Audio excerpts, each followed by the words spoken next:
Mazingira mazuri, sababu mazingira tofauti sana na msimu uliopita. Maandalizi pia tunashukuru Mwenyezi Mungu.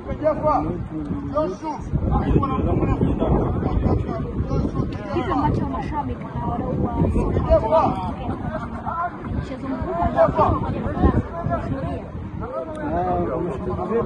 huyo ambao huyo tusapoti na wana Simba, mchezo utakuwa mgumu hata kwa upande wetu na ufahamu na viongozi wetu, lakini kwenda kwa nyumbani kwenda kupambania timu yetu.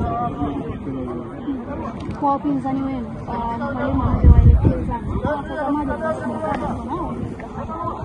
nao watazama kwa mtazamo mkubwa, sababu timu kubwa ambao finali imeingia mara nyingi na experience ya finali. Kwa upande wetu wataenda kwamba tunataka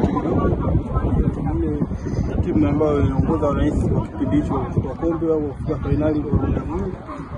Kwa upande wetu tunasikia timu kubwa. Hamza, bila shaka Berkane kwa wewe unaenda kukutana nao kwa mara ya kwanza, lakini kwa Simba wameshawahi kukutana nao pia. Na tukitazama sasa hivi wamekuwa na safu ya ushambuliaji ambayo ni bora zaidi. Umejipangaje kwenye eneo lako kuhakikisha kwamba una clear kile ambacho umeelekeza na mwalimu? Nimejipanga vizuri na safu ya wenzangu wa ulinzi. Tunaona kwa sometimes bila video tunatumia zaidi kuangalia vizuri ushambuliaji wao.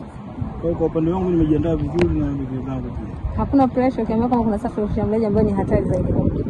Sio kuna pressure. Ni mchezo wa finali pia ya kwanza kwenye nini ambacho tunazungumza mengi, tunakaa tunashauriana kama tumefika hatua kubwa. Tukiapo tunakaa mshukuru zaidi.